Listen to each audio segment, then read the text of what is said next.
There is something nobody tells you when you are in the middle of loving someone who keeps pulling away. Nobody sits you down and explains that everything you have been doing, the explaining, the reassuring, the reaching, the making yourself available, the softening your edges so they do not feel crowded, the carefully calibrated expressions of love designed to be just enough but never too much, is the very thing keeping the passion between you at a manageable, tepid, never quite igniting level. Nobody tells you that the more you pour into the space between you, the less room there is for them to feel the pull towards you. Nobody tells you that the architecture of avoidant desire runs on a completely different fuel than the architecture of almost every other kind of love. And nobody tells you that the one thing, the single counterintuitive, almost impossible thing that has the capacity to shatter the composed, self-contained, carefully defended surface of an avoidant and reach the raw, unguarded feeling underneath is not more love directed at them. It is the quiet, dignified, complete withdrawal of yours, not as a game, not as a tactic deployed from a manual, as the honest, self-respecting choice of someone who finally decided that their own peace was worth more than the crumbs of connection they had been surviving on. That choice, that silence, does something to an avoidant's interior world that nothing else can replicate, and understanding why requires going somewhere most conversations about this topic never go. The first thing that needs to be established, before anything else, is the distinction between silence as strategy and silence as truth, because this matters more than almost anything else in this conversation.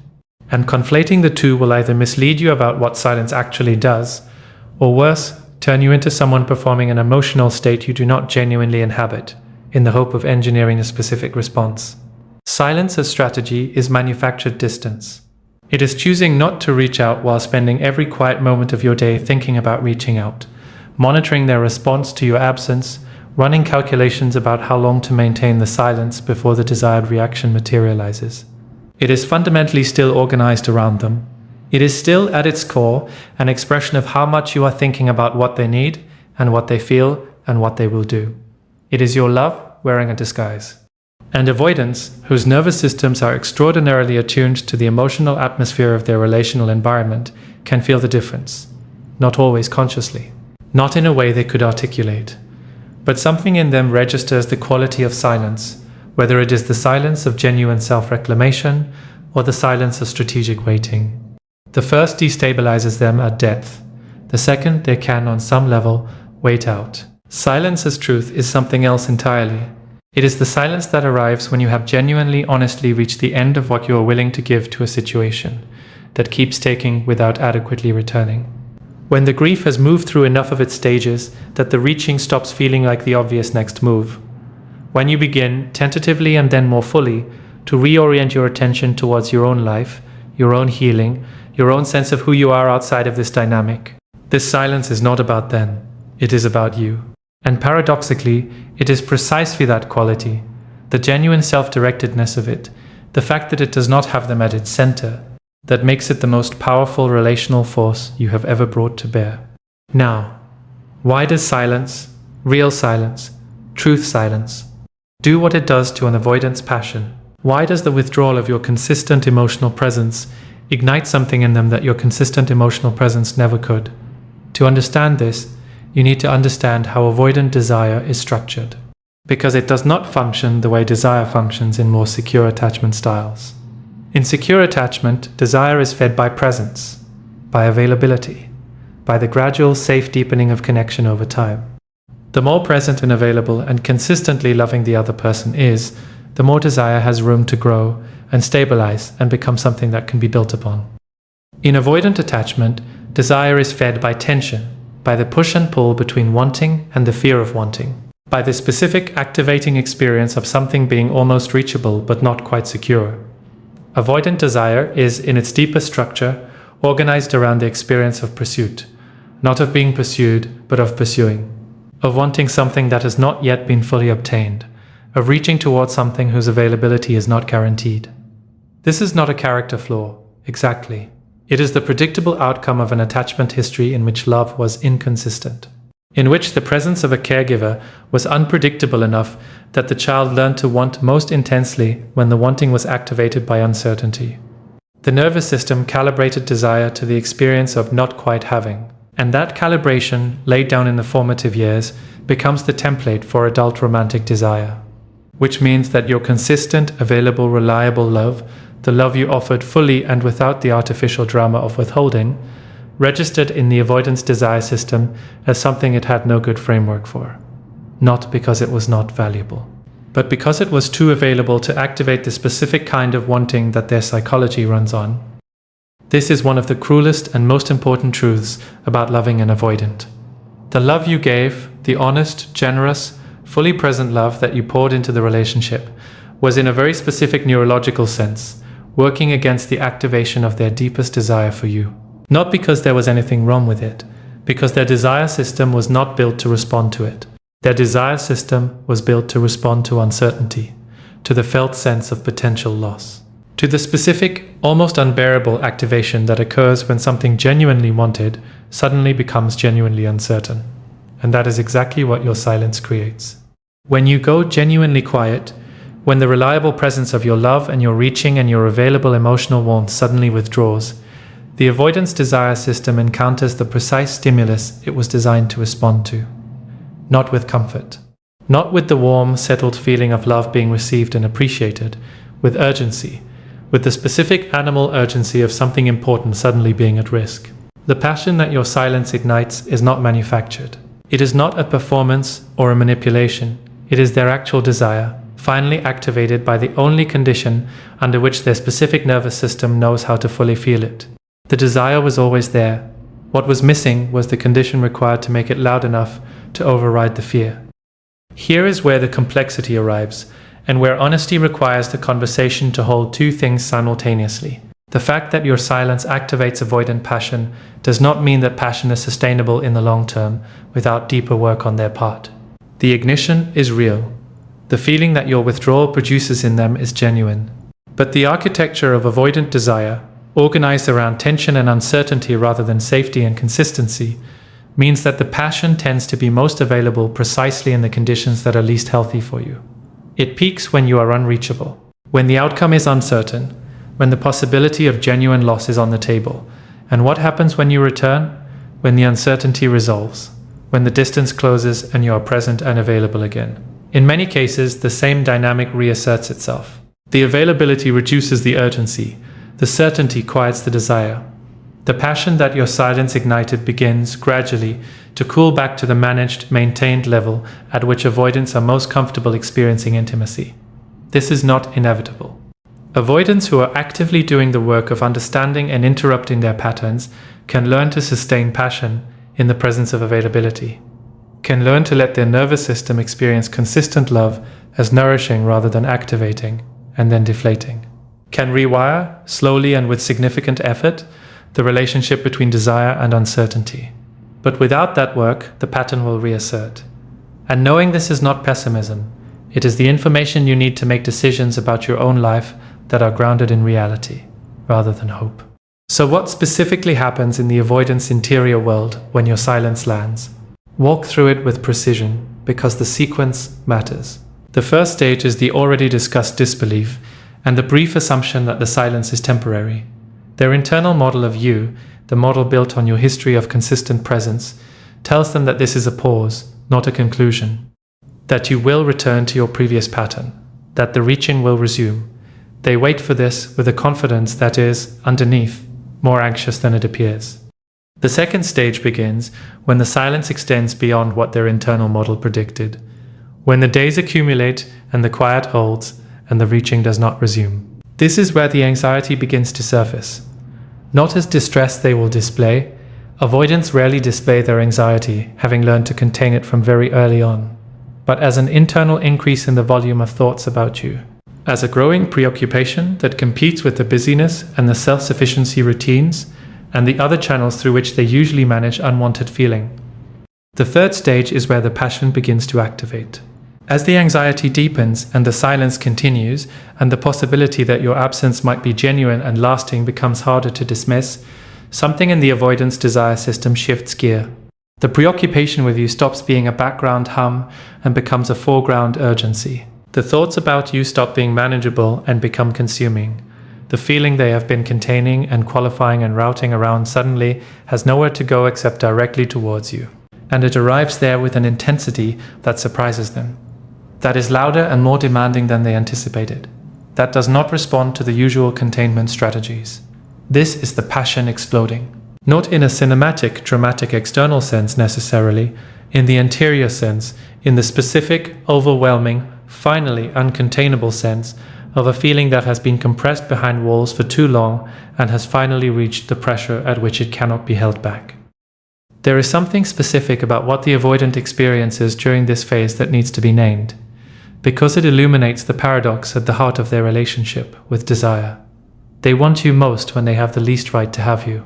The passion arrives fully, loudly, consumingly, at exactly the moment when their behavior has most clearly demonstrated why your silence was warranted. At the moment when the accounting of what the dynamic cost you is most honest and most undeniable. At the moment when the clearest, most self-respecting version of you is the one that holds the boundary and does not return to something that has consistently shown you its limitations. And yet the desire is real. The passion is not manufactured. The urgency they feel is genuine and significant. This is the specific torment of the avoidance emotional life. And it is a torment, however private and however defended against, that the feeling is most alive in the conditions that are most impossible. That they want most deeply when the wanting cannot reasonably be acted upon. That the love surfaces most fully when the person it is directed at has finally, rightly, completely chosen themselves. It is an almost elegant cruelty. And it is entirely self-created. The same patterns that kept the passion dormant during the relationship, the withdrawal, the emotional unavailability, the choosing of distance over depth, are the patterns that produce the conditions in which the passion finally ignites. They built the silence that activated their own desire. They created the very loss that finally makes the wanting loud enough to hear. Now here is where something important needs to be said about what your silence is and is not for. Because this conversation runs a real risk of being interpreted as a guide to manufacturing avoidant passion, as an instruction manual for using withdrawal to activate someone who was not responding to your presence. And that interpretation would be a significant misreading of everything being said here, as well as a path that leads somewhere you do not actually want to go. Your silence is not bait, in the way bait is typically understood. Bait is deployed deliberately to catch something. Bait is organized around the thing being caught. Bait is a strategy with a target. Your silence is something far more valuable than that. Your silence is the evidence of your own healing.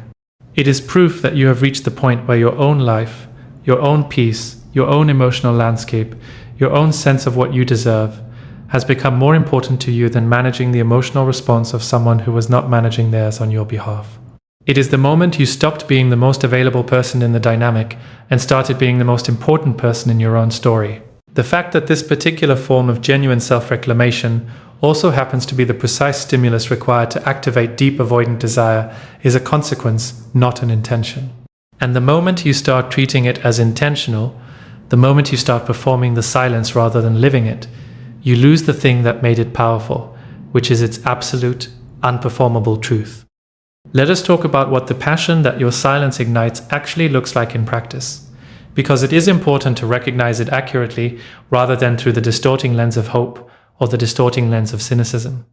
The ignited passion will not in most cases arrive as the full, honest, emotionally complete declaration that you have been wanting. It will not arrive as the avoidant sitting down across from you and saying, with clear eyes and an open heart, everything they should have said during the relationship. The passion activating does not automatically give them the emotional vocabulary or the vulnerability tolerance that they have been missing. It gives them the urgency. It does not, on its own, give them the tools. What it will look like is a shift in their behavior, a contact that arrives when you expected silence, a tone that is different from the managed, careful tone of their usual communications, something warmer, something with less of the deliberate composure.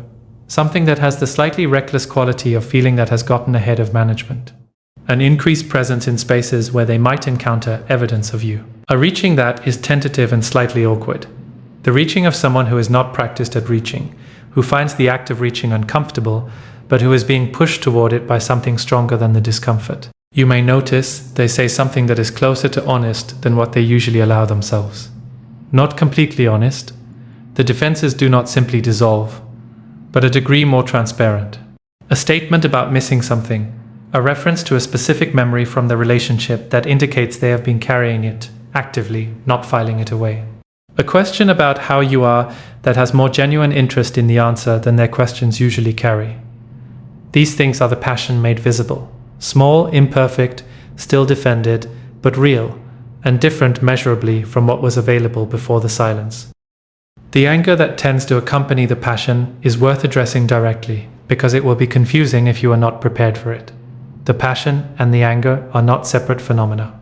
They are two expressions of the same activated state. When the avoidance desire system is fully ignited by the threat of your loss, it does not produce only longing. It produces agitation. It produces the specific pressurized feeling of a need that has no guaranteed outlet. And that pressurized feeling seeks expression. And for someone whose emotional vocabulary is limited and whose tolerance for vulnerability is low, the expression that feels most available, the one that does not require the exposure of simply saying, "I miss you, I was wrong, I want you back," is anger. Anger is the armored version of longing. It is what longing looks like when it moves through the filter of someone who cannot let themselves be seen needing. The anger at you, which may express itself as criticism of your silence, as accusations that you are being manipulative or cold, or deliberately withholding, as a sudden need to relitigate old grievances from the relationship, is their desire misdirected. It is the passion finding the wrong mouth. Do not be seduced by this, and do not be wounded by it more than it deserves. The criticism is not accurate, the accusations are not fair, the relitigating of old grievances is a distraction. It is all armor, worn over a feeling that is too honest and too exposed to be presented without protection. What lives underneath the anger, in the part they cannot bring themselves to show you directly, is the thing the anger is protecting, is the please come back. Is the I did not realize how much until now, is the I am sitting with the consequence of my own patterns, and it is teaching me something that your presence never could. Here is something about the specific quality of the passion that silence ignites, that distinguishes it from other forms of avoidant engagement, and it is the distinction that matters most for understanding what you are dealing with. When an avoidant is engaging with you from a place of managed comfort, when you are present and available, and the relationship is operating within the predictable rhythms of their withdrawal and return, the engagement has a certain quality. It is thoughtful. It is measured. It has the slightly curated feeling of someone who is deciding in real time how much to give, how far to open, how warm to be before the fear kicks in, and the warmth needs to be walked back. It is them participating in the relationship with one eye always on the exit. The engagement that your silence produces is different in kind. It has a different neurological signature. It comes from the part of the avoidant psychology that is not curating, because curation requires the composure that your absence has disrupted.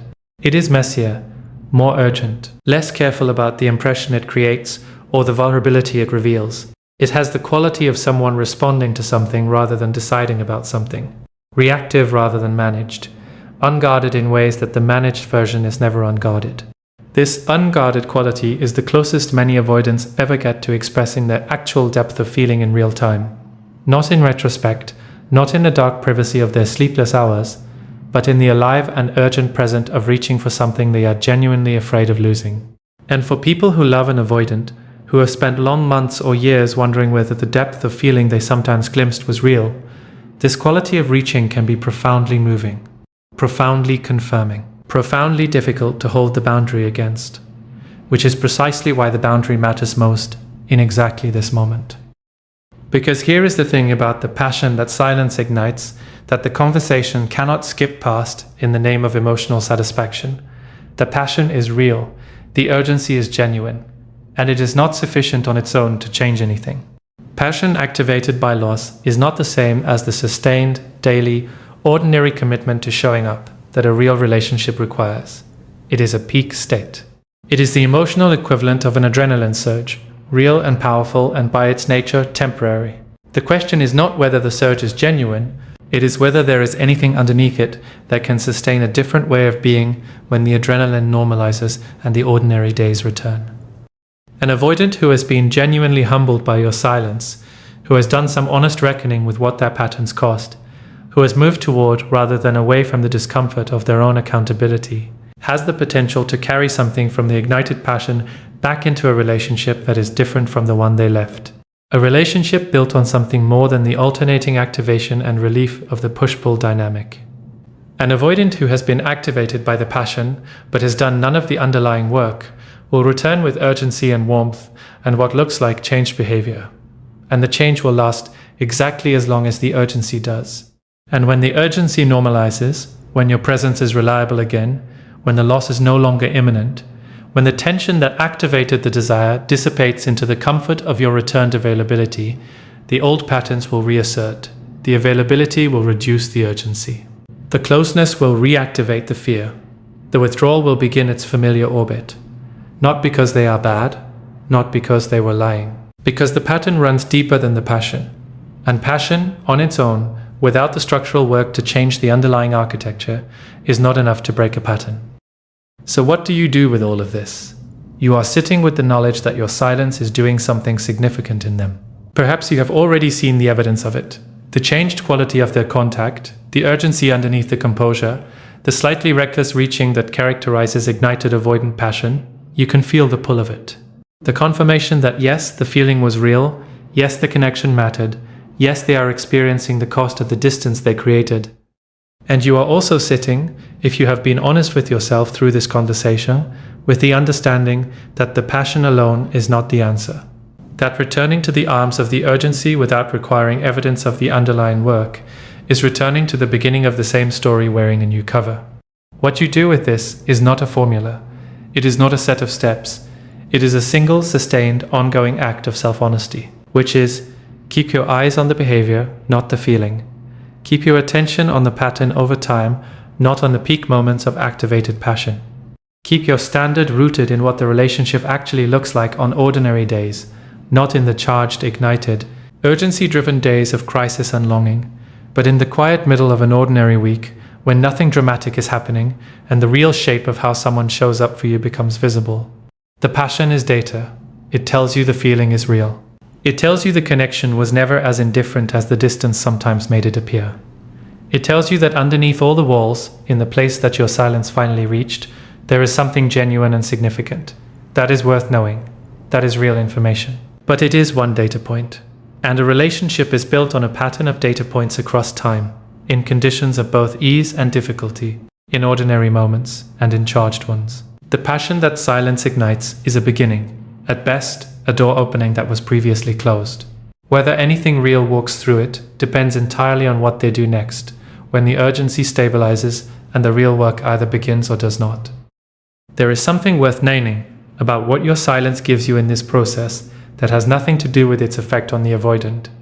Something for you specifically that exists independently of whether the passion it ignites leads anywhere. Your silence is the first time in the dynamic that you have been entirely on your own side, fully, without the half presence of monitoring their reaction or hoping for their return or managing the silence toward a specific outcome. Your silence, when it is genuine, is the experience of putting yourself first in a dynamic that has consistently required you to put them first, or the relationship first, or the avoidance comfort first. That experience of being genuinely self-directed, of finding out what your inner life feels like when it is not organized around the gravitational pull of someone else's patterns, is one of the most important things that can happen to a person after a relationship like this. 1. It begins the slow, real work of recalibrating your sense of what you deserve, of remembering that your emotional needs are legitimate, of relearning the specific flavor of your own peace, uncomplicated by the constant low-level anxiety of wondering where you stand with someone who will not tell you. This recalibration is not linear. It has good days and terrible days. It has mornings when the silence feels like strength, and evenings when it feels like loss, and 3 a.m. when it feels like the loneliest thing you have ever chosen. All of those experiences are real. All of them are part of it. None of them mean you made the wrong choice. Here is something that almost nobody says clearly enough, and it needs to be said here. You were never the problem. Not in the way the dynamic made it seem. Not in the way the avoidance patterns implicitly positioned you. As the one who was too much, who needed too visibly, whose love was the destabilizing force in a relationship that would have been fine if only you could have wanted less. That framing was the dynamic talking, not the truth. The truth is that you brought something genuine and fully formed and remarkably brave to a relationship with someone who did not yet have the internal capacity to meet it. And the gap between what you brought and what they could receive was a gap in their development, not evidence of excess in yours.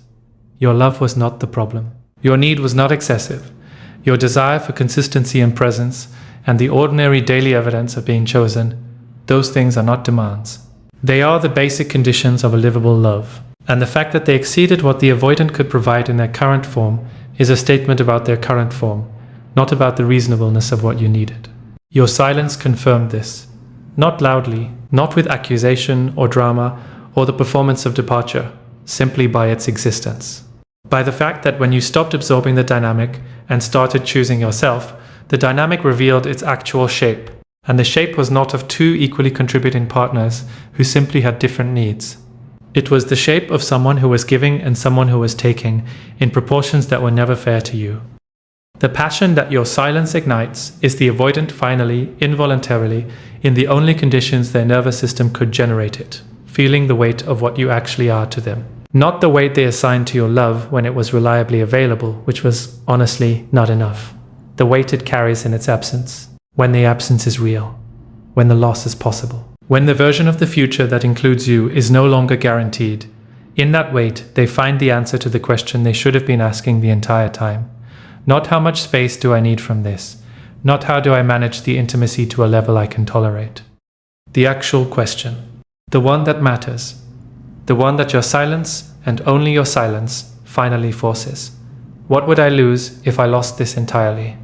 And the answer, the one that arrives in the dark, in the urgency of the ignited passion, in the specific aching shape of your absence, is everything they did not say when saying it would have cost them the vulnerability they were not yet willing to pay.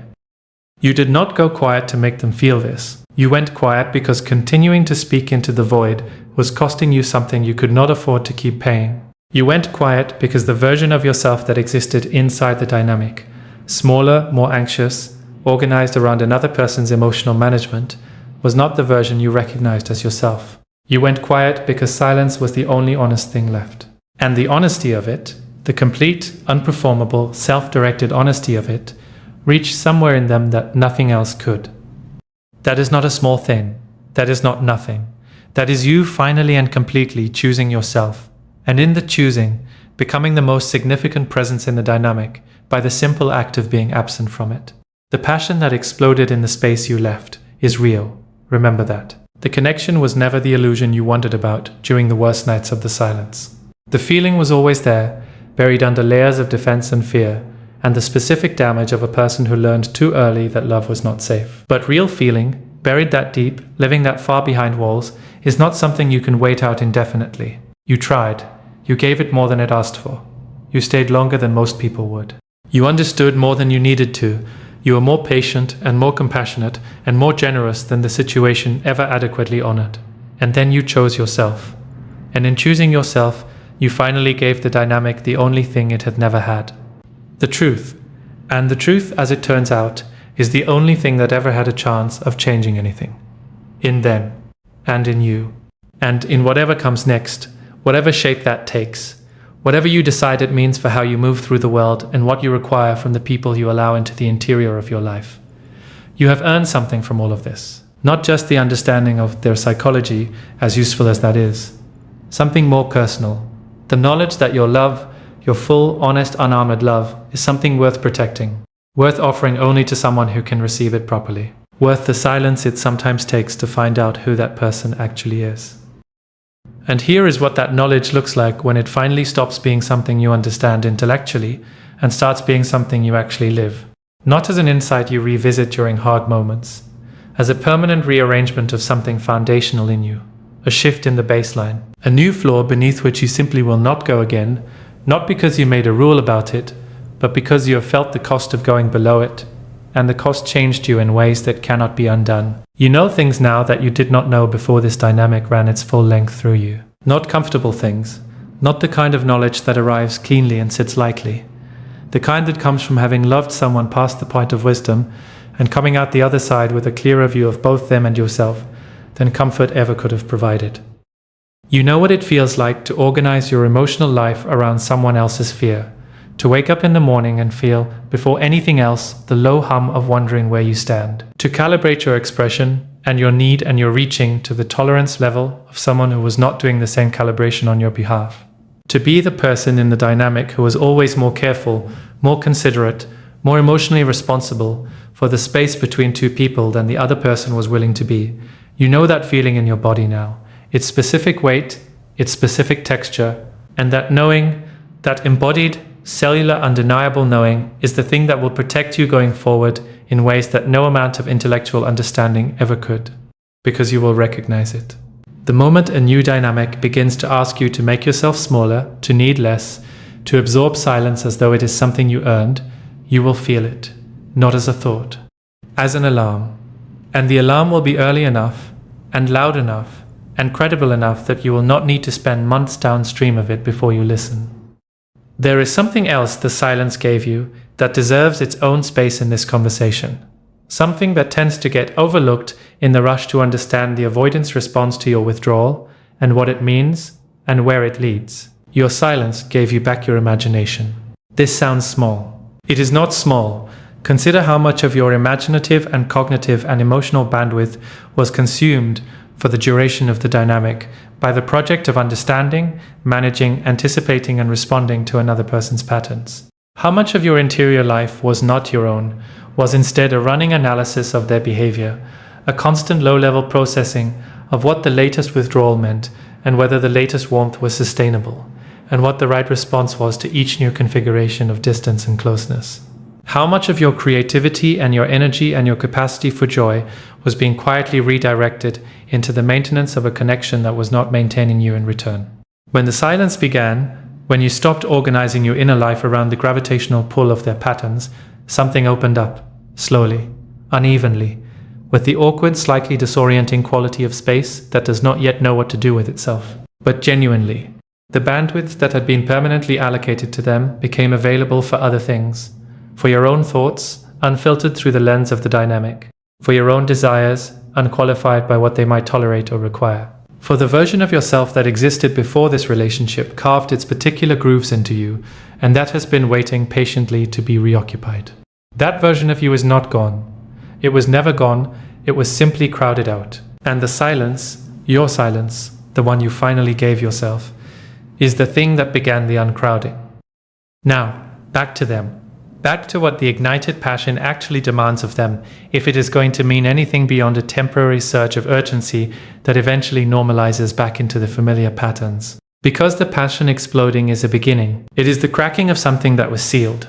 It is the moment where the interior reality, the genuine depth of feeling that has always been there, running beneath the surface of all that careful management, finally becomes louder than the fear that was containing it. And that moment matters. It is real. It is significant. It should not be dismissed. But passion cracking the surface is not the same as the sustained, daily, unglamorous work of actually changing the patterns that made the surface necessary in the first place. And the avoidant who has been ignited by your silence now faces the most important fork in the road of their entire relational history. Not a dramatic fork. Not one that announces itself with obvious significance. A quiet fork, encountered in the ordinary moments that follow the ignition. When the urgency is still present, but the habitual responses are also present, and the question becomes which one wins. Do they sit with the discomfort of what your silence revealed about them? Do they resist the pull toward the familiar management strategies, the rewriting of the narrative, the externalizing of the blame, the performing of fine, and instead stay in the honest, uncomfortable place of genuine self-confrontation? Do they take the passion, which arrived loudly and urgently and without their permission, and use its energy not to reach for you immediately, but to reach inward first? To finally, honestly, with the kind of rigor that real change requires, look at what they have been doing and what it has cost and what they are willing to do differently. Or do they take the urgency and use it to close the distance as quickly as possible to restore the equilibrium? To get you back within the familiar orbit where the avoidance need for both connection and distance can be managed at the level they are accustomed to, without the deeper reckoning that the ignited passion was pointing toward? The first path is the one that leads somewhere genuinely different. The second path is the one that leads back to the beginning of the same story. You will be able to tell which path they are on, not immediately, not in the first contact or the first conversation or the first charged, urgency-driven reaching towards you that the ignited passion produces, but over time, in the specific, telling details of how they show up when the urgency has normalized and the ordinary conditions of daily relating have reasserted themselves. Are they doing actual work? Not performing work, not reading the right things and saying the right language, and demonstrating an intellectual fluency with attachment theory that substitutes for the lived experience of changing their behavior. Actual work, the kind that shows up as discomfort they are choosing to stay with rather than flee. As moments where the old withdrawal pattern activates and they notice it and interrupt it and stay present anyway, awkwardly, imperfectly, with the specific quality of effort that genuine behavioral change always has, as a different quality of accountability when they get it wrong, not the defensive minimizing of someone who understands their patterns intellectually but has not yet felt the obligation to manage their impact, but the honest, clear-eyed accountability of someone who is trying to be different and knows when they have fallen short. That is the evidence. That is the signal that the ignited passion led somewhere that could sustain a different kind of relationship. Anything short of that evidence, however warm, however urgent, however emotionally available they seem in the peak moments of the ignition, is the passion running its course without the underlying architecture changing. And you have already experienced what that feels like downstream. You know its shape, you know its cost, and you are no longer obligated to absorb it. Something needs to be said about the particular strength it takes to hold your ground in the face of ignited avoidant passion. Because it is easy, in the abstract, to understand that the passion alone is not enough. It is significantly harder in the lived experience of actually encountering it, of feeling the urgency and the warmth and the unguarded reaching of someone who has finally, messily, imperfectly broken through their own walls toward you, to hold the boundary that your healing requires. Because you love them, or you did, or some version of that love is still present somewhere in you, complicated and conflicted and not fully resolved. And love, when it encounters urgency in the person it was directed at, does not immediately defer to wisdom. It responds. It recognizes. It feels the pull of what was real between you and wants, despite everything, to move toward it. This is not weakness. This is not you failing your own healing. This is what it feels like to be a person with a full and genuinely loving heart encountering the authentic expression of someone else's. The pull is real because the love is real, and feeling the pull does not mean you have to act on it. What you are doing when you hold the boundary in the face of the ignited passion is one of the hardest and most self-respecting things a person can do. You are saying, with your continued stillness, that you require more than urgency. That passion, however genuine, is not sufficient qualification for re-entry into your emotional life. That what you need, what you have always needed and have always deserved, is not the peak of someone's feeling, but the consistency of it. Not the explosion, but the sustained burn. Not the reaching that happens when loss is imminent, but the showing up that happens on the ordinary days when nothing is at stake except the quiet daily choice to be present for someone. You are holding a standard, and the standard is not cruel. It is not punitive. It is not withholding for the sake of punishment or power, or the satisfaction of watching them experience what you experienced. It is simply the honest minimum of what a functioning, nourishing, livable love requires. And you have finally decided that the minimum is non-negotiable. The avoidance passion, ignited by your silence, is pointing at something true. It is pointing at the fact that what existed between you was real.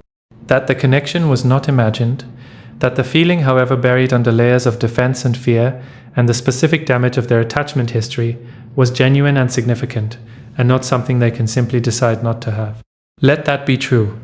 Let it exist as a piece of the full, complicated, honest picture of what this was, not as a reason to return, not as evidence that waiting was the right strategy, simply as the truth. The feeling was real on both sides. The connection mattered. You were not wrong about what you felt, or about what passed between you in the moments when the walls came down. And you were also not wrong about what the dynamic cost you, about what the withdrawal asked of you, about the particular, grinding, quietly devastating experience of loving someone whose patterns consistently prevented that love from being adequately received and returned. Both things are true. The realness of the connection and the insufficiency of how it was expressed, the genuineness of their feeling and the damage of their behavior. The love and the cost of it, holding both without collapsing into either, is the most honest place you can stand. and it is the place from which every good decision about your own life going forward becomes possible. You went quiet, and in the quiet, something that had been running for a long time, the loop, the cycle, the dynamic with its familiar rhythms of hope and disappointment, closeness and withdrawal, the almost and the not quite, finally ran out of the fuel it needed to keep going. Your presence was that fuel. Your reaching, your availability, your consistent emotional investment in a connection that was not consistently investing in you. When you withdrew it, the engine stopped. And in the stopping, something else became audible. The truth of what the engine had been powering, the shape of what the dynamic actually was, stripped of the motion that had always made it easier not to look at directly. The accounting of what you gave and what you received. The honest answer to the question you had been circling for longer than you probably want to count. Was this enough? Was this what love is supposed to feel like? Is this the version of being loved that you want to organize your one life around? Your silence was the answer. Not spoken, not argued. Not expressed with the emotion and the need and the visible pain that the dynamic could always absorb and qualify and redirect. Simply enacted, simply lived, simply the truth of a person who finally stopped asking the question and started living the answer. That is not nothing. That is not a small or quiet or easily dismissed thing. That is the bravest move available in a dynamic that had been asking you to be brave in all the wrong directions for too long. Brave in absorbing, brave in understanding, brave in staying. Finally, at last, brave in the only direction that was ever going to lead somewhere worth going. Brave in leaving the space empty and seeing what the emptiness revealed. It revealed the passion. It revealed the feeling. It revealed in the urgency and the unguarded reaching of an avoidant finally confronting the real possibility of loss, everything they could not say when saying it was safe and free and cost them nothing. And it revealed you, the version of you that exists when the dynamic is not running. When the low hum of anxiety is quiet, when your emotional bandwidth belongs to you again, and your imagination is your own again, and the baseline of your days is not organized around the management of someone else's fear, that version of you is the answer to every question the dynamic ever made you ask about your own worth. It is steady, it is clear, it knows what it needs, and does not apologize for knowing. It loves fully and without armor, and without the exhausting project of calibrating that love to the tolerance level of someone who could not yet receive it. It was there the whole time. Underneath the dynamic, underneath the hoping and the reaching and the absorbing and the patient, generous, ultimately unsustainable work of loving someone whose patterns kept the love from landing properly. It was there, and your silence brought it back. Keep it, protect it. Offer it only where it will be met, because it deserves to be met. Because you deserve to be met, fully, consistently, on ordinary days and difficult ones, without the performance of not needing and without the cycle of distance and urgency that was never a relationship so much as it was a holding pattern. You deserve a love that does not require your silence to ignite it, a love that is already burning, steadily, on the unremarkable Tuesday when nothing dramatic is happening and there is no urgency and no threat of loss, just two people who have chosen each other. Clearly and repeatedly and without the architecture of fear, standing between the choosing and the being chosen. That love exists. It is not a fantasy. It is not too much to ask for. It is in fact the minimum. And you have always, from the very beginning, deserved exactly that.